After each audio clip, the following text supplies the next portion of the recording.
The movement today for freedom cannot be pushed back any more than a tidal wave can be pushed back by hand. Man wants to be free. Yes, even in Mississippi. Hello, and welcome to the first episode of Everlasting, the Legacy Podcast. I'll be your host, Rita Brent. Before we get started, I want to take a few minutes to talk about what the goal of this podcast is and what you'll be hearing in the episodes to follow. Mississippi Public Broadcasting's documentary Everlasting, Life and Legacy of Medgar Evers tells the story of one of Mississippi's greatest civil rights leaders.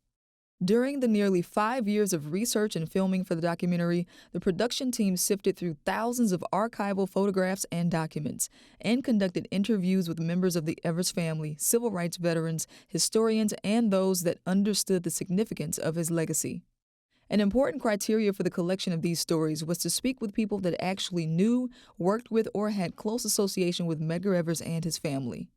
Although the finished documentary succeeds in presenting a complete picture of Medgar Evers' story, the team was left with an enormous amount of unused footage. Some aspects of the narrative needed to be condensed to fit into the format and runtime of a standalone documentary, and many amazing stories ended up on the cutting room floor, which is the normal but painful part of the creative process.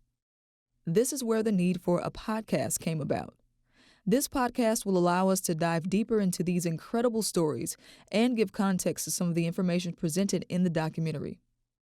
Everlasting, the Legacy Podcast, will serve as a companion piece to the film, following the narrative of the documentary through a wide variety of mediums. You'll hear extended interviews, in-depth conversations and commentaries, fully voiced readings of primary sources and texts, and lots more. You can also go to our website at mpbonline.org for additional content and resources that are part of the Legacy Project. By the end of this project, we will have a collection of living documents that can be used for informational, educational, and reference purposes to provide context and a deeper understanding of our history for years to come. For the first episode of the podcast, we've invited Michael Morris and Pamela Jr. to discuss their work as directors for the Civil Rights Museum in Jackson, Mississippi, how we go about presenting and reconciling some of the dark parts of our history, and why Medgar Evers' story is so important to us all, even today. We hope you enjoy.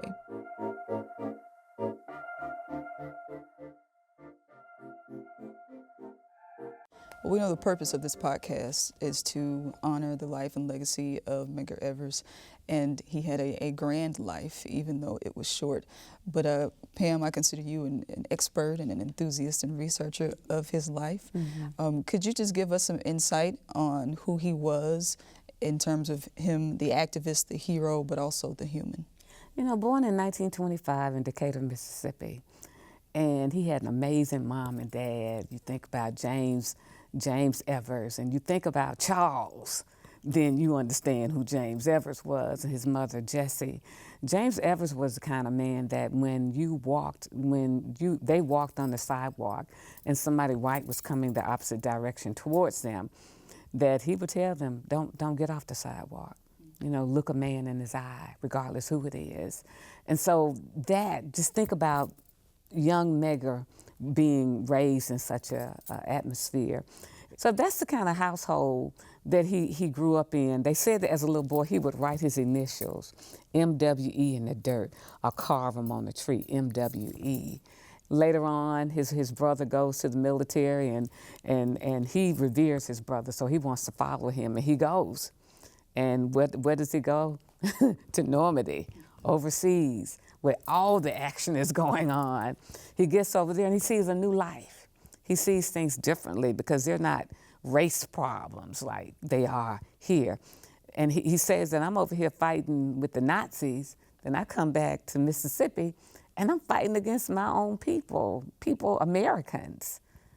But after coming back, this is where the activism really starts, is that coming back with a military uniform on, and they go to the courthouse to register to vote, and folks are waiting for them.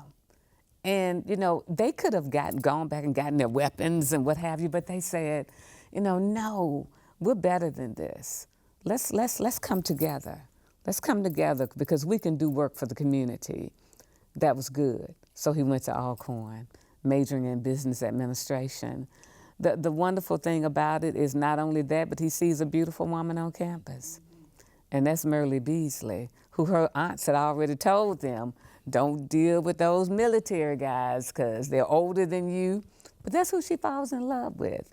And he has a finesse about himself, and he plays football. He's the editor of the newspaper there. I mean, he just does so much. And she's enamored by that. Before she can graduate, I think she's a junior in college, and he graduates, and they get married on December 24th. Where do they head? To Mount Bayou, Mississippi. Not Bayou, but Mount Bayou, Mississippi, as they say. He works for Magnolia Mutual. That's an insurance company. His mentor is T.R.M. Howard. T.R.M. Howard sees the work that he does. He sees what T.R.M. Howard is doing. So many things are happening, but he's out there in the field and he's reading up and listening to people talk about what's happening to them, the amount of money they're making. They're still poor. And he takes us back to T.R.M. Howard. He's already a member of NAACP, and with that, he becomes the first field secretary for the NAACP.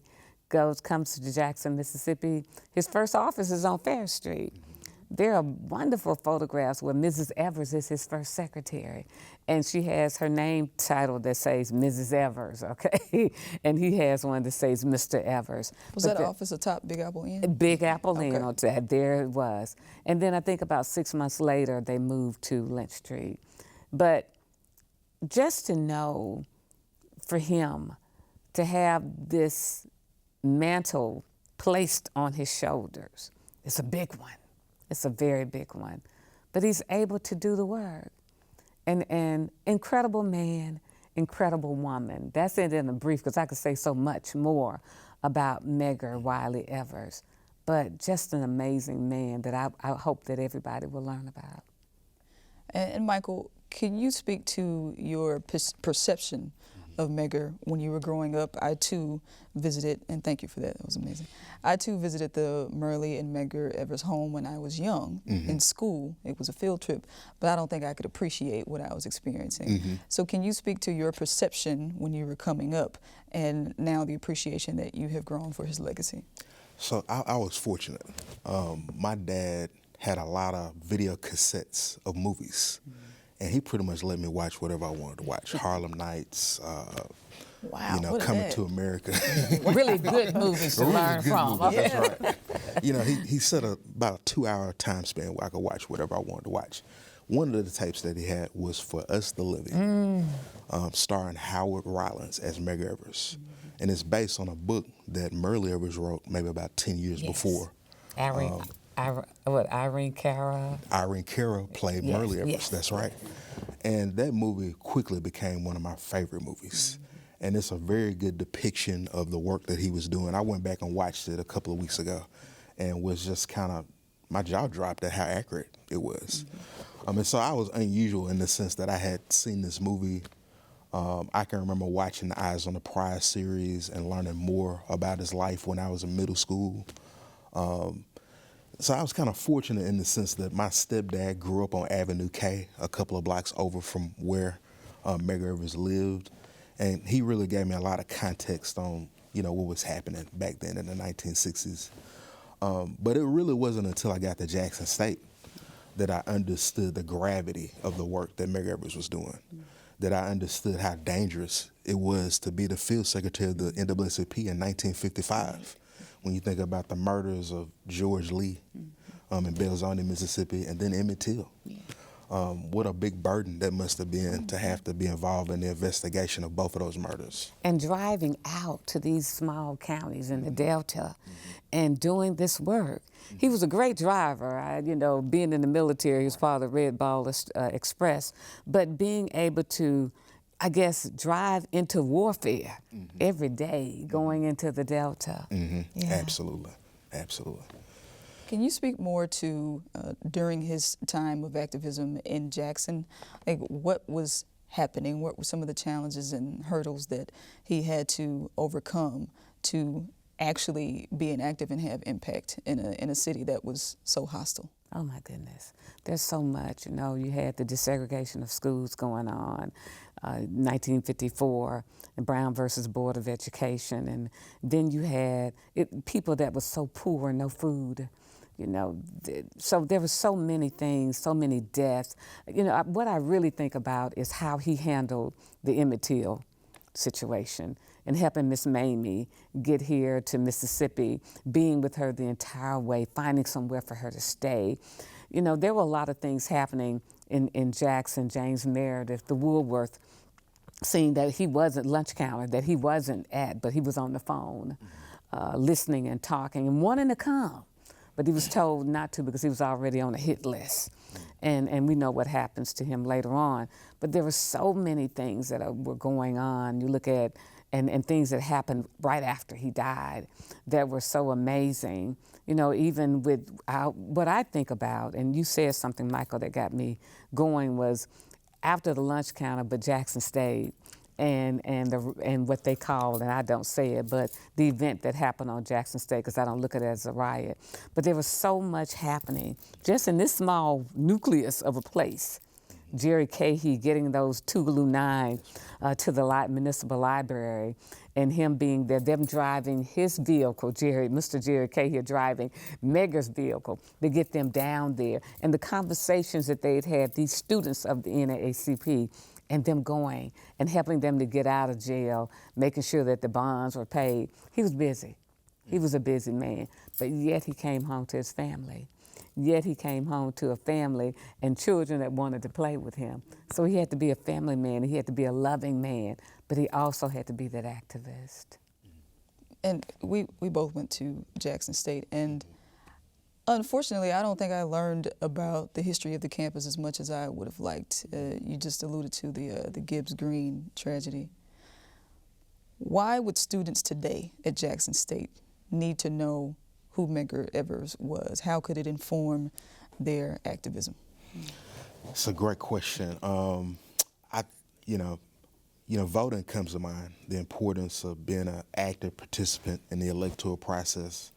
I think understanding the sacrifices that many of our ancestors like Medgar Evers made can be something that can ignite somebody to want to go out there and get engaged in the electoral process.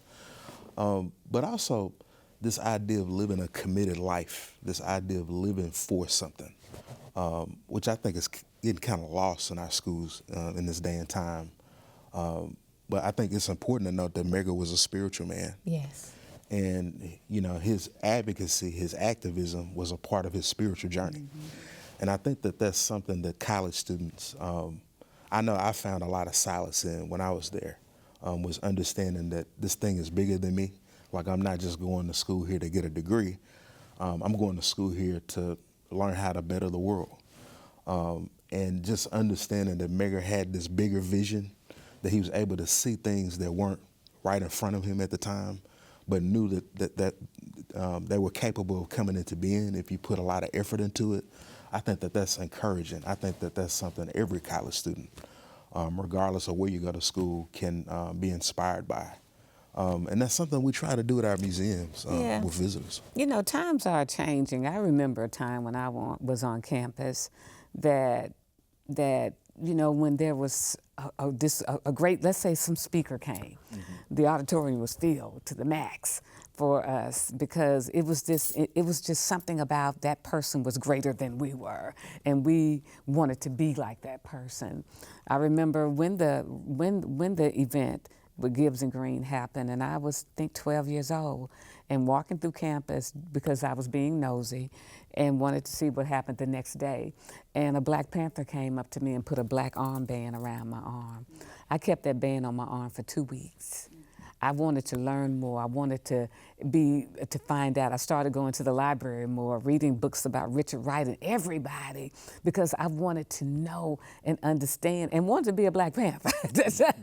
But, you know, just that activism and fighting, and not fighting physically, but fighting for rights, we have to bring that back. Those type of students that were there, because during those times of the 60s and late 60s and 70s, and it was something. It was a lot of torment going on, and people wanted to be free.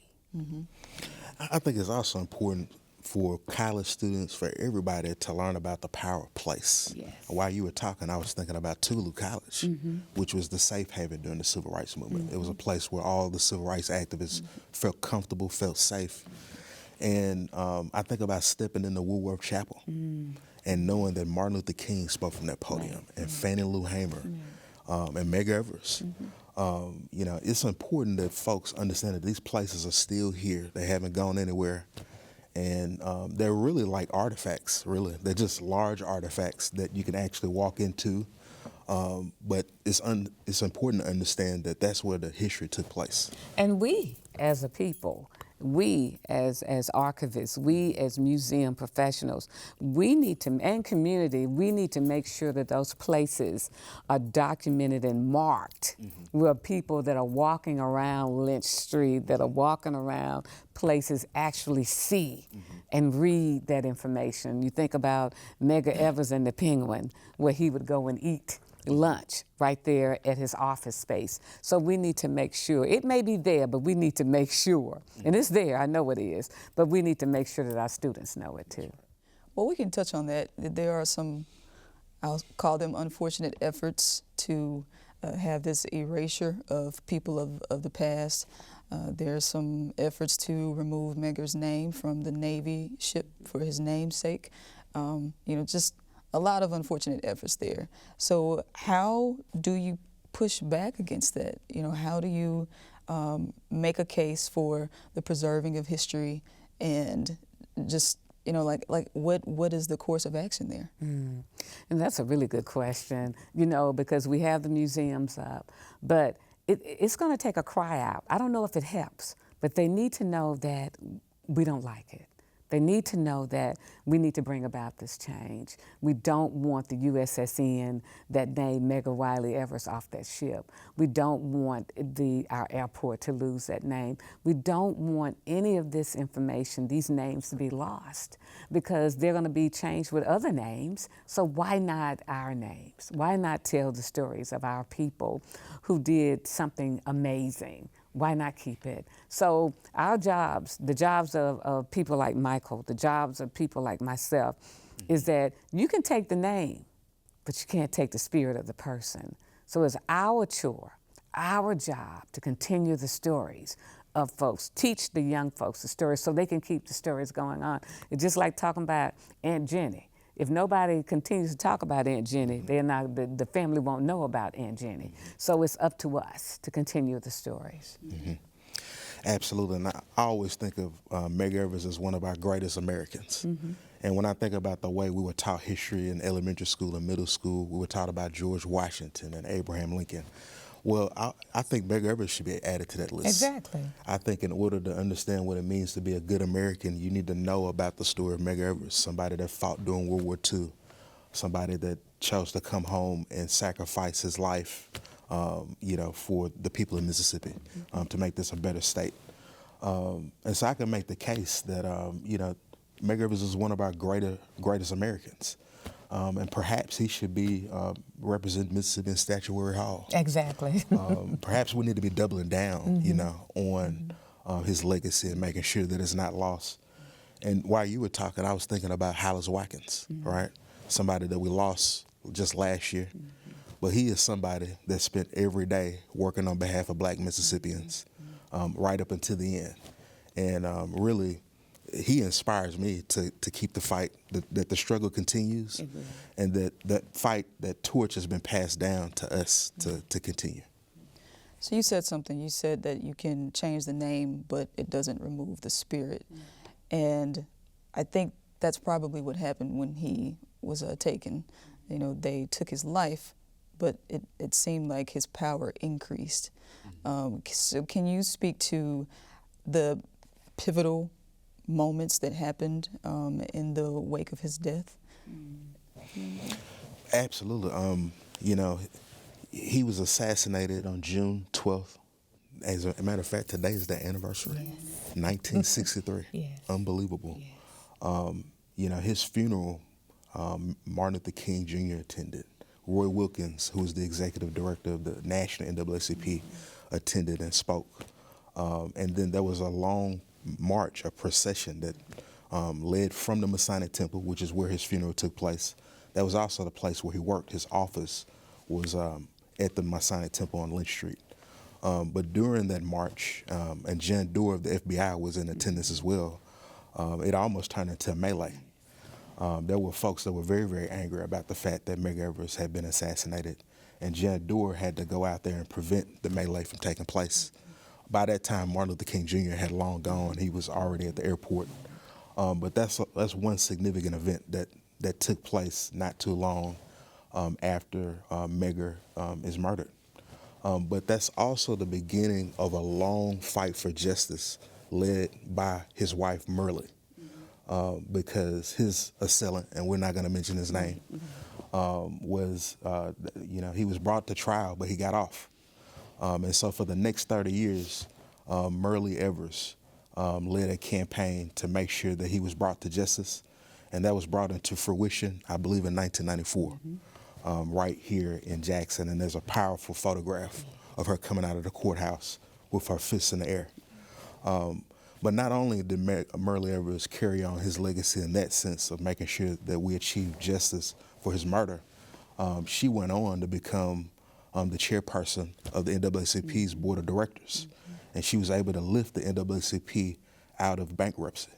Not only that, Merle Evers should also be known as a prominent African-American female preservationist, because it was because of her efforts that the Medgar and Merle Evers Home Monument, the only monument national park that we have in the state of Mississippi, is due to the fact that she made sure that that home was preserved through the years.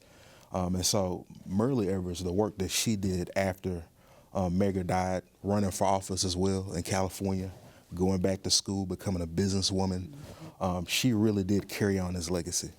I think another part of his legacy, though, Pam, is Charles Evers becoming the first African-American mayor in Mississippi, in Fayette, Mississippi. Yes, and the legacy continues because of her daughter. That's right. Rita Evers Everett, who founded the Medgar Evers Institute along with her mother, and has continued the work to tell the stories, to lift up her mother and her father. That's very important because, sometimes children go off and do their own thing. And she did for a while, but she came back to Mississippi with her mother and created this amazing institute where children from all over the United States are learning about Medgar Wiley Evers and Merle Beasley Evers Williams.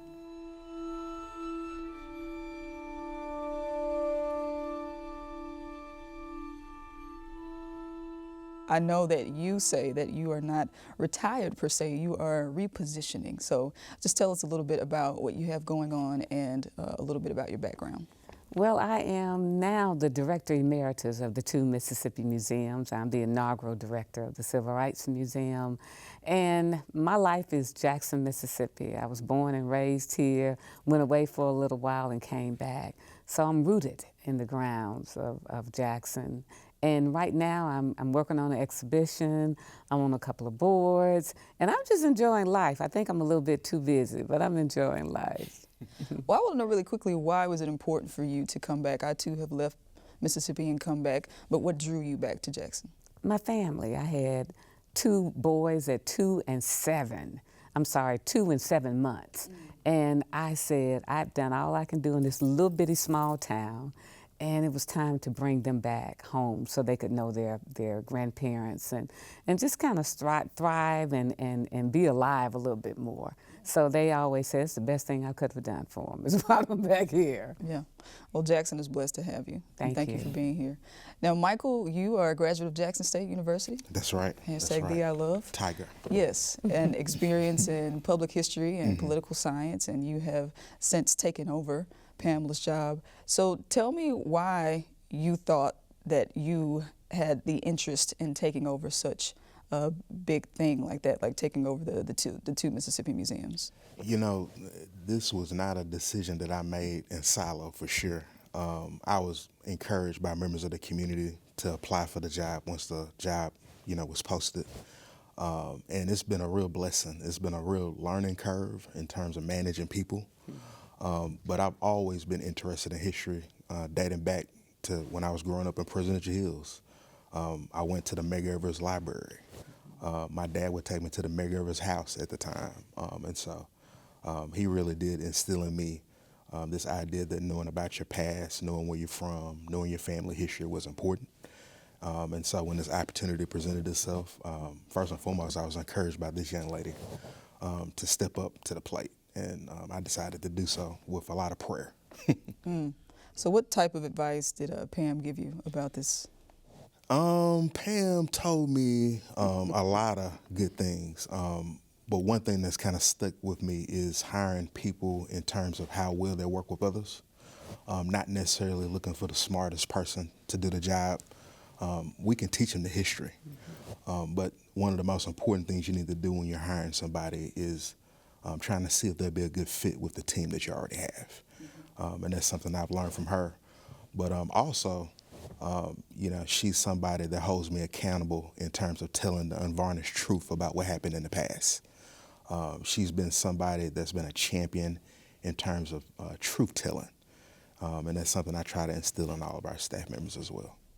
So speaking of truth-telling, we are in a political climate where the importance, the value even of history is kind of in question. So how do you make a case for something like the two Mississippi museums, their importance? Absolutely. I think Mississippi has a remarkable story that dates back to the Native American experience all the way up until today. And when you look at the establishing legislation for those museums, the legislature instructed us to tell the entire story about what happened in the past. I think that's something that I can always lean on, and that's something that we try to do through our programming. That's something that Pam really did a good job of setting the foundation that we've kind of built up on, programming about all aspects of the state's past. And I think, looking at that establishing legislation really does give me great confidence in the work that we're doing on a day-to-day basis. And the question is always, can you believe that Mississippi has a civil rights museum, a state-funded museum that really goes in and encompasses all the truth of what happened? And it's not that nothing was left out that we knew of, but it was put there, just grounded in truth. That's important. That's important. And it was the state of Mississippi. So when you see all these people coming, first thing they're saying is, I don't believe it. I don't believe it, but it's here. It's tangible. We can touch it. And then they go in and they see such magic. Maybe it's some doom and gloom, yes, but it's magical to be able to see that history on the walls. So both of you can speak to that. What is the energy of tourists when they come? We've had some offline conversations. Is it shame? Is it denial? Is it inspiration? Is it a desire for reckoning? What are you seeing and feeling from people when they visit? I think it's all of those things. People walk in, and I would always tell staff members this, if you hear somebody wailing and crying, don't run. Don't invade their space. Allow them to have that moment, because this is coming from the stomach, from the chest, from the heart. It's coming from our, what I call angel cessors, because they may not have been able to cry out, but these people are. Then there's smiles, especially from former members, veterans of the movement, and they come in and they see somebody that they knew, or they see themselves. I remember being with our amazing John Lewis and taking him on a tour. And I think, Michael, you were there. And this one tear came out of his eye when he was looking at the Freedom Riders and all those names and photographs, and he said to himself, all my friends are gone. That pivotal moment for me, these people who came out in front to bring about a change for little old me to be a director over the largest museums in the state, and for him to say something like that, his work is not in vain. Yeah, in addition to what Pam is saying, I think about the tourists that come into museums. One of the first questions I ask is, have you ever been to Mississippi before? And the impression that I get from folks is just curiosity. What is this place I've heard all these negative things about? What is it like here? And for a lot of them, their first stop is at the museums. And so We get a chance to kind of ground their experience. That's why customer service is so important. I tell our folks, let's smile, let's be welcoming, let's not be on our phones at the front desk. We just had this conversation, okay? That's right. We go to lunch a lot. We do, yeah. But yeah, curiosity is the word that comes to my mind. They're just curious as to what race relations are like today. And they think that our museums is a great place to start that conversation. We know that Mississippi has a very complex history, and it's delicate, I think. What kind of differences have you seen from international tourists coming in to view the museum and how they are processing what they're consuming in comparison to those who identify as American tourists? Is there a difference? I think a lot of international tourists come in and they have in their mind names like Medgar Evers that they may have heard of, or the story of Emmett Till. And so they come in thinking maybe this museum is 50% about those two stories. And so we get a chance to show a lot of them, a fuller picture of the civil rights movement that took place in the state. And then Americans, it varies. There was a group that came in the other day that was interested in learning a lot more about the Mississippi Freedom Democratic Party. And they knew a lot more than I had anticipated about Fannie Lou Hamer and her testimony at the Democratic National Convention.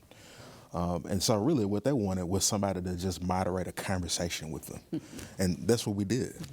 But not enough Mississippians, I must admit this, coming to the museums with an understanding of Fannie Lou Hamer and her work, are knowing a lot more about Medgar Evers other than the fact that he was assassinated. I'm sad to say.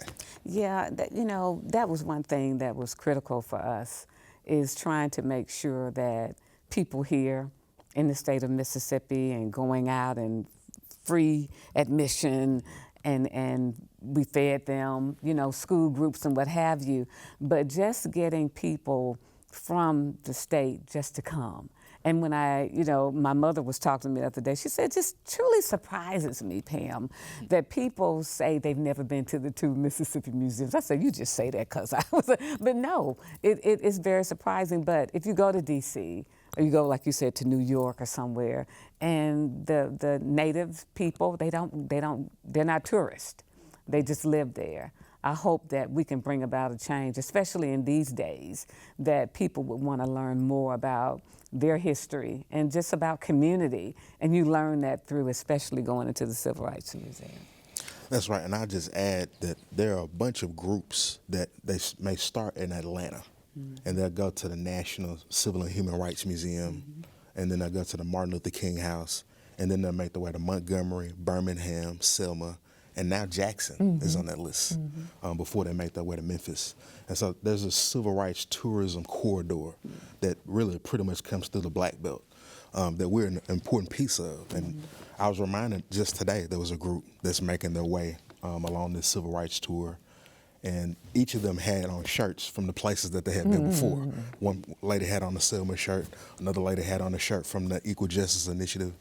And so that's another good thing about our museums, is being able to be an economic force in terms of tourism, not only just for the city of Jackson, but for the state. So I saw something alarming on the internet, just scrolling on TikTok. This influencer was talking about Harriet Tubman was not real. She was making a real case that Harriet Tubman was not real, that the Underground Railroad did not exist. And we know that we have people who can refute that. And in the documentary and in this podcast, we are really, really focused on primary sources, firsthand accounts, getting accounts from folks who were there and can say that this is actually what happened. But can you speak to the importance of that? Absolutely. I mean, I think that's what makes our museums powerful. I think that's what makes museums powerful, is that everything that you see in there is an artifact. It's something that actually existed from the past. And in the process of creating our Civil Rights Museum and our State History Museum, we work with groups like the Veterans of the Mississippi Civil Rights Movement to collect their stories.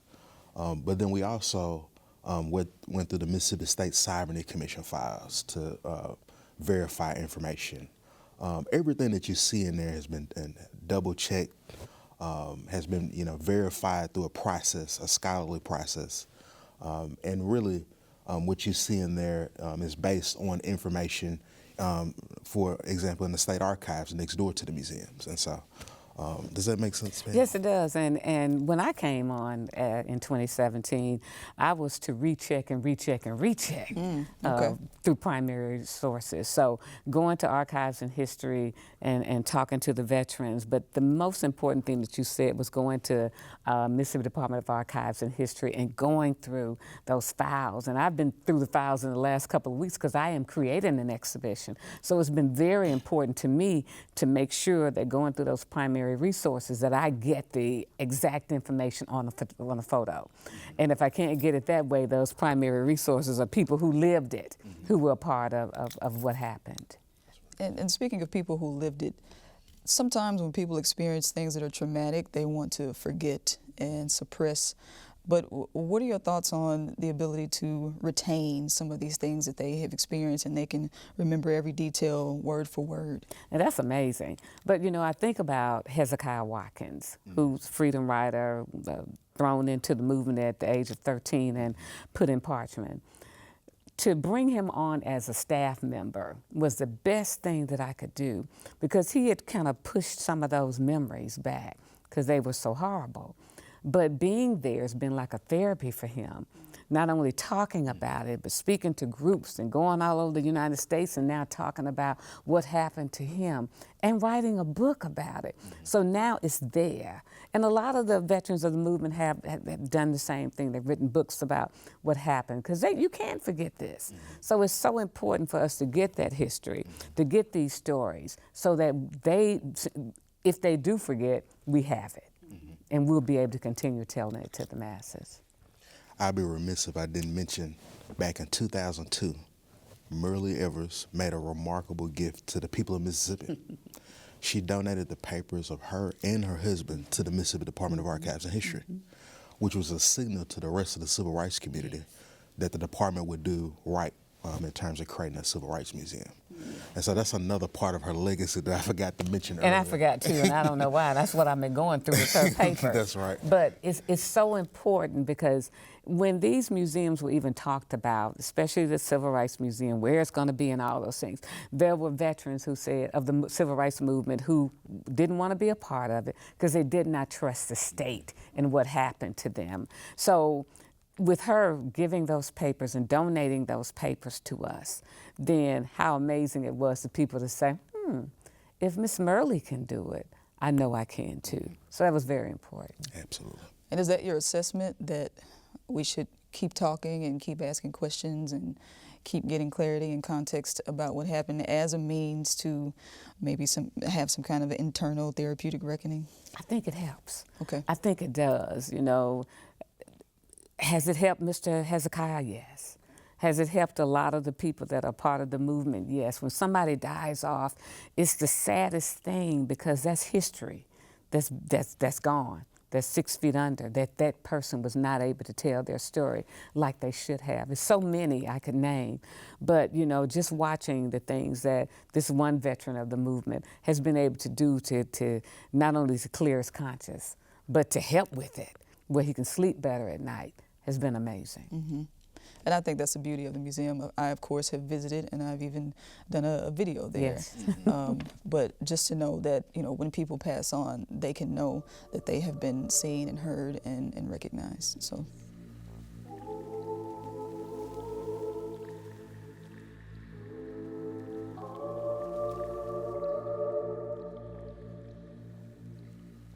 Your love for Medgar Evers, how does his legacy influence your ministry today?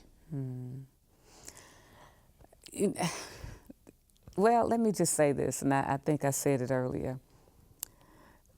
As I tell students, as I tell grown folks when I'm out speaking to the masses, is that Malcolm is gone, Medgar is gone, Mandela is gone, Moses is gone. All of these folks whose names started with or ended with an M, they're gone. But now we can look in the mirror and see ourselves. We all have a chore to do. We're all directed in a way to do the work. Are we afraid? They were afraid. But we have to get out there and do the work regardless, because it's not about us. It's about those footsteps. Where are our footprints and the work that we can do that can bring about a difference, not for me, but for my great-great-grandchildren. That's what's important. Mm-hmm. Yeah. Thank you. Absolutely. And Pam, the word that she used before in the previous answer, community, is so key. Because what distinguishes Mississippi from other theaters of the civil rights movement is this organizing tradition. And, you know, that's what's at the core of our Mississippi Civil Rights Museum. This idea that true change cannot happen just from one leader that has a good speech. It really does happen from the grassroots. It happens from engaging everyday, ordinary folks. And so I'm hoping that's a part of my ministry on a day-to-day basis, is trying to get more folks, students, to understand how special this place is. It's the people and the tradition, the legacy that we stand on. And while you were talking, I heard, wake up everybody. No more sleeping in bed. You know, we have to wake up because it's not just gonna mull over. It's not gonna happen that way. It has to be work because there are a lot of injustices going on. The Constitution is not being read like it should be. You know, so there's work to be done. And who's gonna do the work? We are. Yeah. So 2 more questions, and we're going to bring this to a close because I could talk to you guys all day. What do you think is the responsibility of local and national leaders? Because the assassination of Medgar Evers had national and international impact. But for those who are not Black, who don't have an investment in civil rights, who feel like they are not personally affected, what should be their message? What is their responsibility to preserve his legacy and give him the reverence that he deserves? Ever since our museum's open, I think we make the argument there that in order to understand America, you need to understand Mississippi. This country is not going to get better, in my humble opinion, until people come here and take Mississippi seriously. As you know, Rita, Mississippi is a very, very complicated place.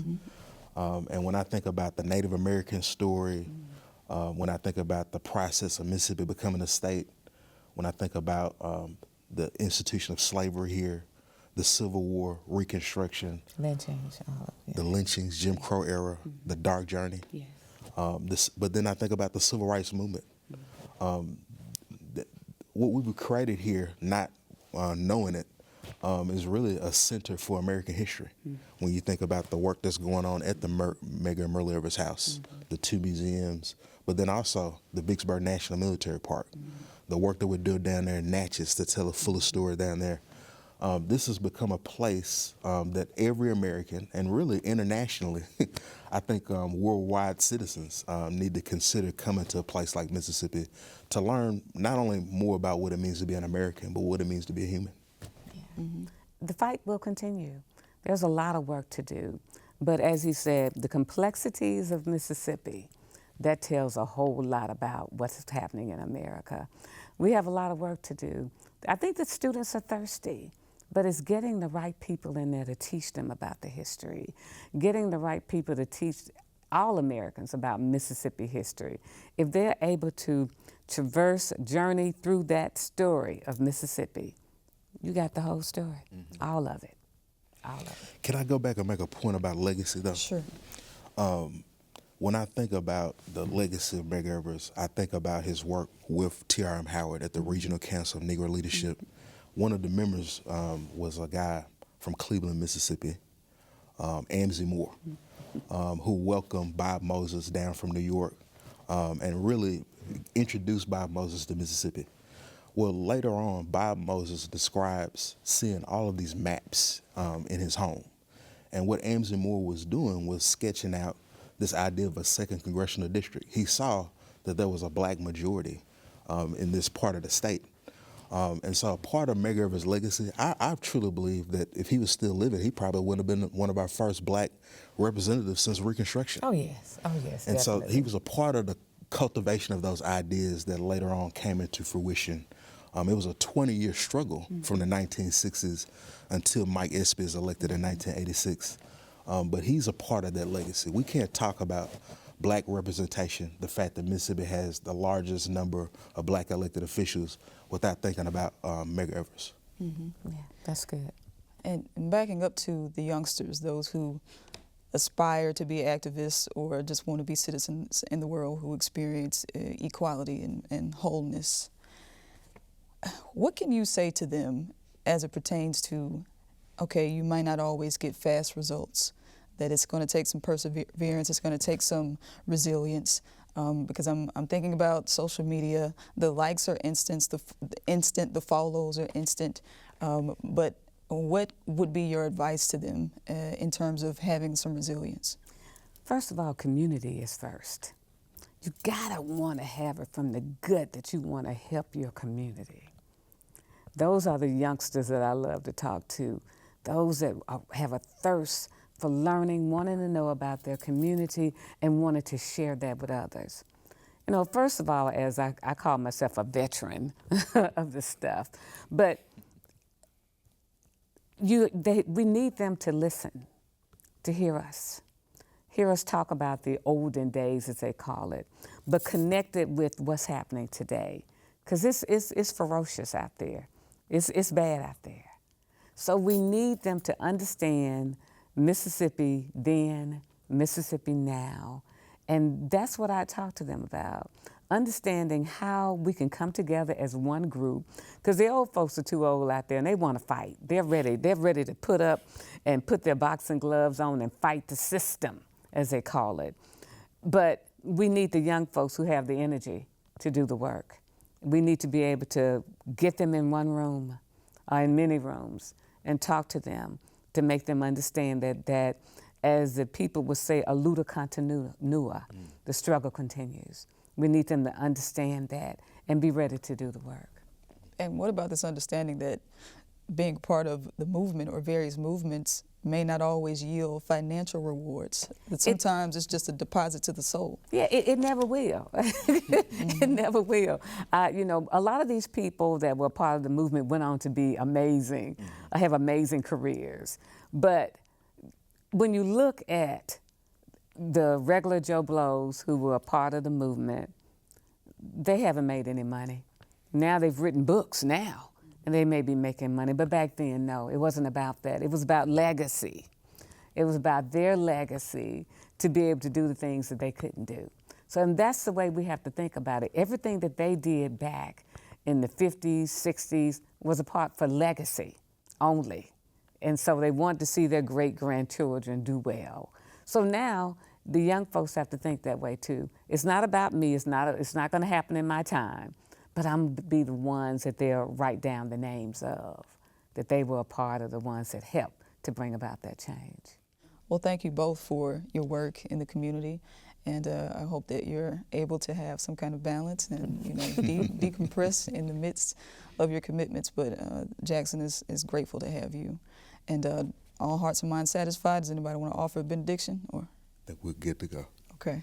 I'm not going to sing This Little Light of Mine. We can sing it together. You give me the note, I'll join in with you. I know you will. That's truly one of my songs, yeah. Thank you so much. Thank you. Thank you both. Thank you for having us, truly.